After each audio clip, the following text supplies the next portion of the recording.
Please welcome Lila Rose.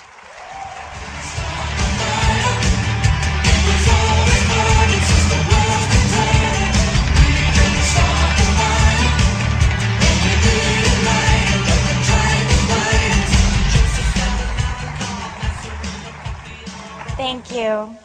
What a privilege it is to be here today. Thank you so much to the Family Research Council and Tony Perkins for putting on this fabulous event, and to Mr. Bauer and Mr. Bennett for those great speeches. Nearly 18 months ago, during my freshman year at UCLA, I sat down at my desk to check my email and noticed a message from Planned Parenthood. I wondered, how did I get on their listserv? Was this some sort of sick joke? I was not prepared for what followed. Dear Mrs. Rose, Planned Parenthood of Los Angeles recently became aware of 2 videos you posted on YouTube.com of excerpts of conversations with Planned Parenthood employees. You have violated the privacy of Planned Parenthood of Los Angeles employees. If you do not remove those tapes from YouTube, as well as relinquish all the tapes of those conversations to Planned Parenthood, you are subject to fines of $5,000 for each offense, and Planned Parenthood of Los Angeles will seek a full range of civil and legal remedies against you without any additional warning to you. It was signed by Mary Jane Wagle, President and CEO of Planned Parenthood Los Angeles. I remember sitting wide-eyed at my computer, startled by the realization that Planned Parenthood, the billion-dollar corporation and #1 leader of abortions in America, was afraid.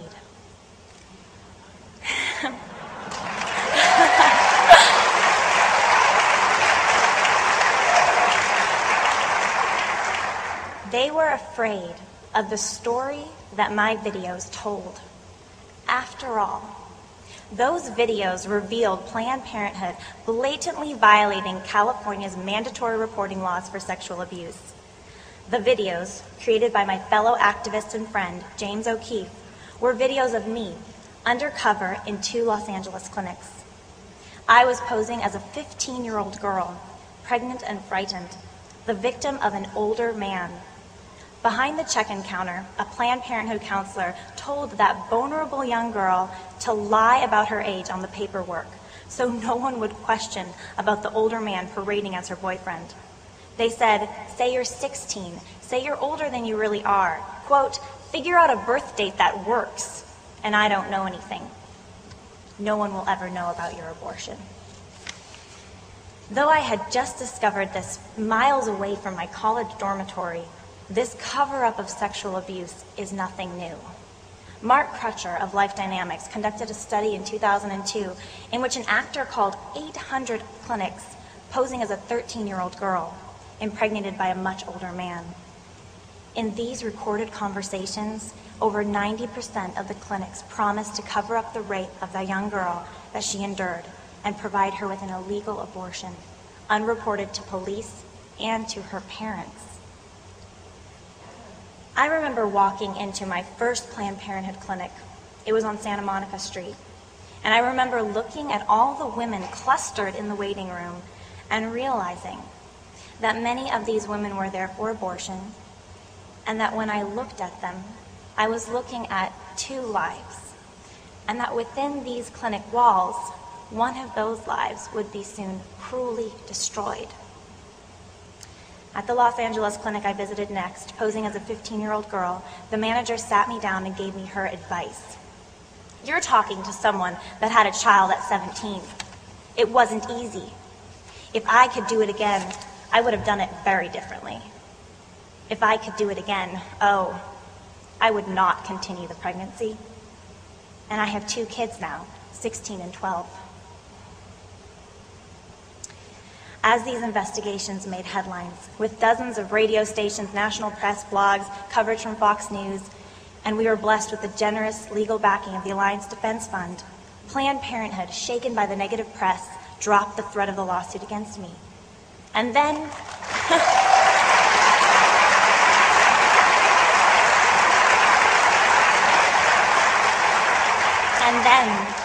And then they joined their friends, the mainstream media, in sweeping the whole mess under the rug. Since that first investigation of Planned Parenthood, I have audited dozens of abortion clinics across the country for other undercover projects. And they're definitely on the lookout for me. When I walk into Planned Parenthoods across the country, I am flattered to see my picture on the wall.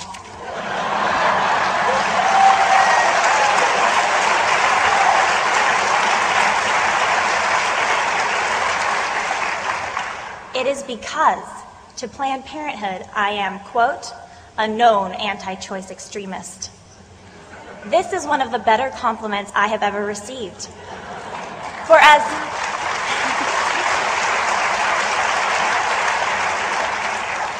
as Martin Luther King Jr. wrote in a letter from a Birmingham jail, the world is in dire need of creative extremists.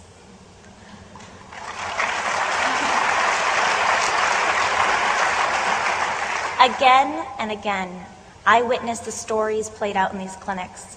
Stories of women and stories of young girls, often the victims of sexual abuse, scared or manipulated, wanting help, but faced with the single choice that Planned Parenthood has to offer them: abortion. Women vomiting in hallways, sobbing in waiting rooms, anxious, tired faces, resigned to that choice that they have been told will liberate them. And yet, as we know, just as the brave post-abortive women who have spoken out tell us, this choice does not liberate. This choice enslaves and entraps. It does not heal, but destroys, turning a woman against her own flesh and blood. Even on this very morning, just a mile and a half away from us, on 16th Street, a Planned Parenthood surgical center is open for business. Saturdays are often the most high-traffic days for abortion. As we enjoy this wonderful conference, a woman just down the street is submitting to an abortionist who is suctioning and stripping from her body a tiny, naked, and defenseless child. You see, I have never known an America without abortion. It was 15 years before I was even born that Supreme Court justices vandalized our great Constitution.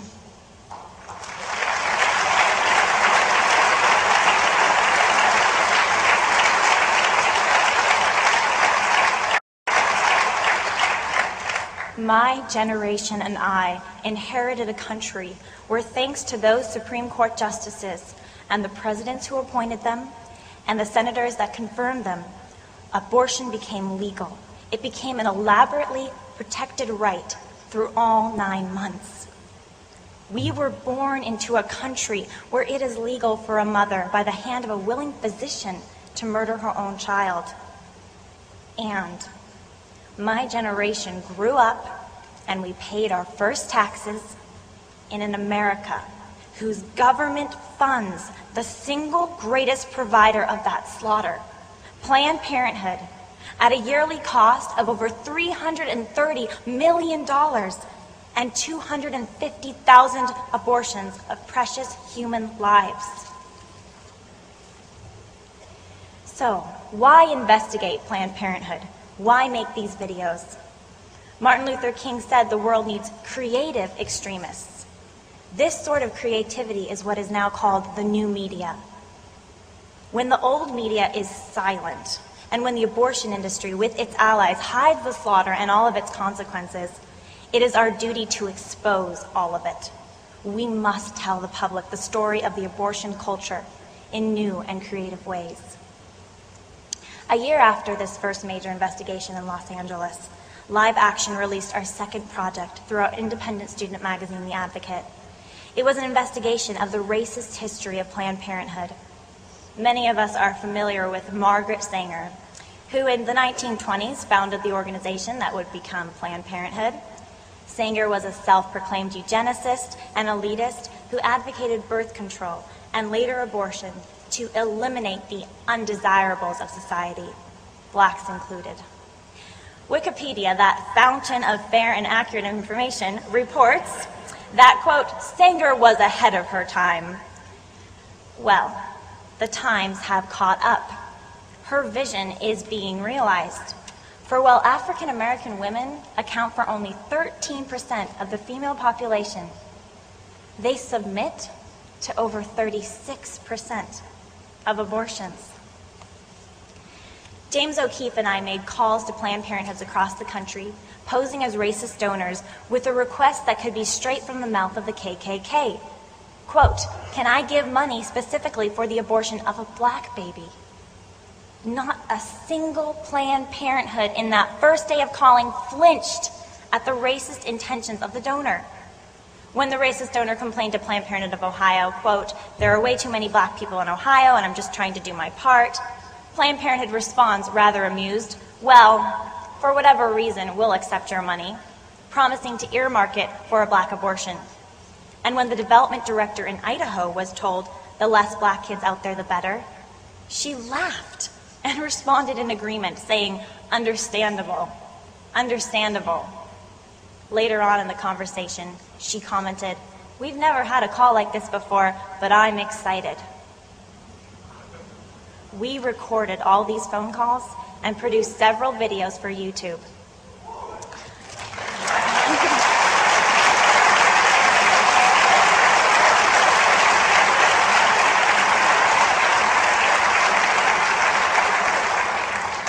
We opened one of our videos with a clip from the illustrious Barack Obama addressing Planned Parenthood and thanking them profusely for all their great contributions to a fair and free society.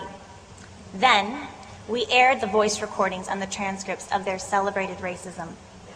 As they should, these videos sparked their own national media frenzy and outrage. Many in the black, principled, pastoral leadership, like Dr. Alveda King and Bishop Harry Jackson, who you'll be hearing from later today, use those videos and continue to speak out against what they have named the black genocide of abortion.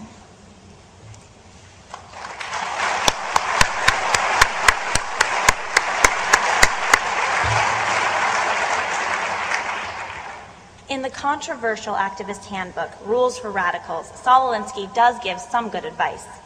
He writes, men don't like to step abruptly out of the security of familiar experience. They need a bridge to cross from their experience to a new way. Let's take this advice to heart. We can take positions that we all agree on. Rape and racism are both fundamentally evil, and use them as bridges to inspire respect for human life. We need to broaden the context for people's understanding of the abortion industry and culture. I would like to say that you can go watch these videos on YouTube of our racism investigation. That's not possible anymore. YouTube, in the past 3 weeks, one by one, has censored all 6 videos regarding the racist donations, videos with over 170,000 views combined. It seems there's a very unholy alliance between Planned Parenthood and YouTube. We need your help. Please, as you have time, blog about this, help get the word out, look into alternate video sharing websites, and learn more, because this is not the first time YouTube has censored the pro-life community, and it will not be the last if we do not fight to get those back up.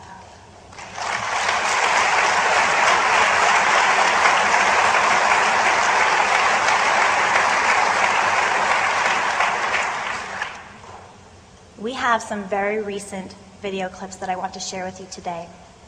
We'll only be previewing a small portion of them, but even this preview is powerful. These are just a few clips from our latest investigation, a multi-state undercover audit of Planned Parenthoods across the nation. None of this footage has been released yet. We have carefully obscured the faces and the names of the people involved, as well as the location of the clinic for today's showing. David Schmidt, the media director for Live Action, is going to play it for us. Have you had a positive pregnancy test? Okay. And missed a period? A couple periods. Couple periods, okay. Okay, how old are you? I'm 13. Okay. What do you mean? I don't want to know how old he is. Okay. It doesn't matter. A lot older, but he doesn't act a lot older, you know? And I act a lot older than I am, so it works out because he might be 31, you know? He's older. Okay. I didn't hear the age. I don't want to know the age. Okay. You know, you've seen him around, you know he's 14, he's in your grade and whatever. Okay, so that's that problem solved. Great.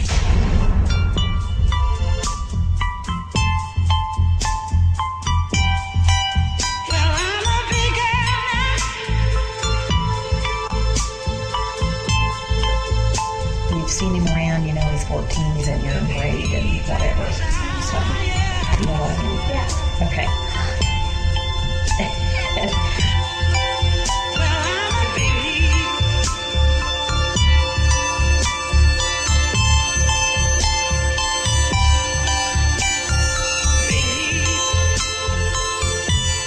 I'm going to give you a piece of paper here because I cannot tell you this, okay? But I can show you this.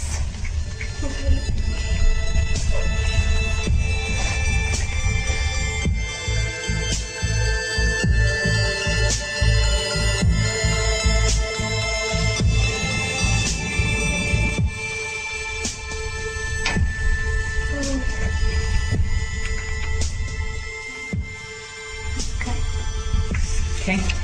But you know what, I just did that and I'm going to do all that, you know what I'm saying, so that, Okay, good. okay?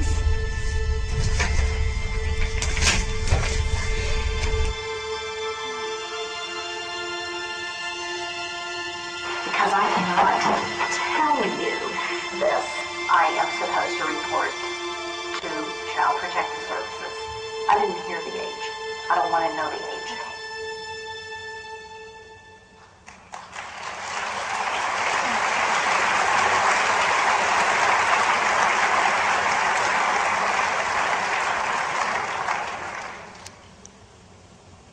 Planned Parenthood, I hope that somewhere you were watching that.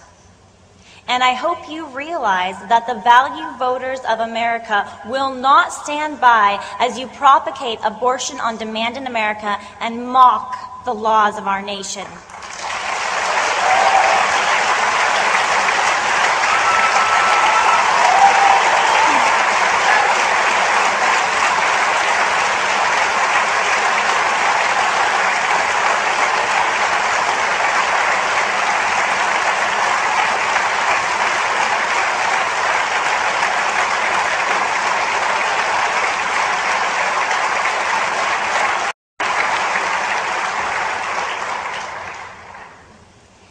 You will be brought to justice, and Planned Parenthood, you will be defunded.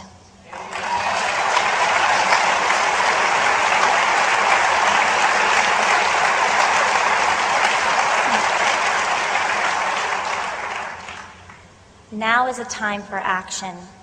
Yes, I am dedicated to new media and to creating new ways to persuasively communicate the truth about the slaughter that is abortion and its great injustice. But there is more to be done here.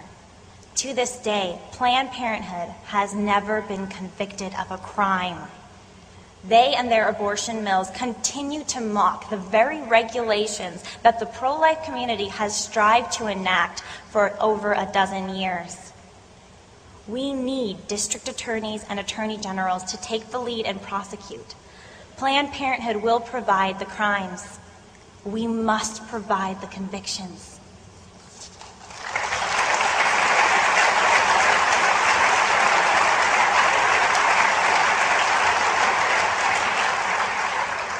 There is one brave man who has led the way to take this battle to the courts. Phil Klein in Kansas, the first Attorney General to try Planned Parenthood in a court of law since Roe v. Wade.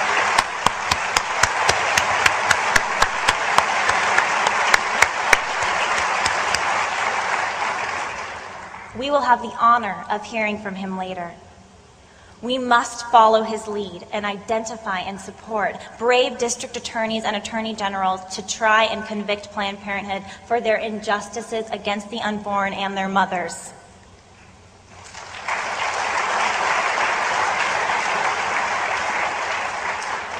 This presidential election will determine what judges sit on the highest court of the nation for years to come.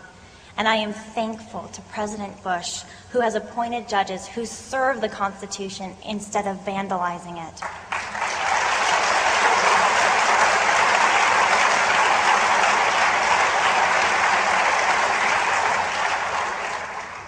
And to our next President of the United States, and I pray that it is the candidate with honor, give us more men like Justice Alito and Justice Roberts.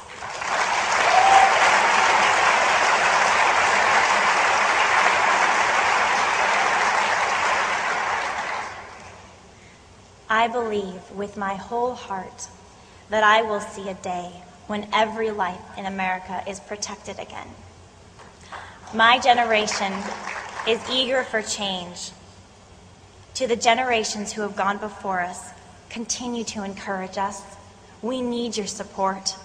We stand on the shoulders of the men and the women who have gone before us and the years of your hard and wholehearted labor.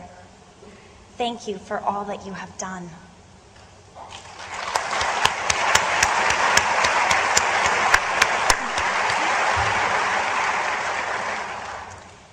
I'd like to close with a quote from Mother Teresa, who at every public opportunity before her death had strong words to say about abortion. She says, "America needs no words from me to see how your decision in Roe v. Wade has deformed a great nation.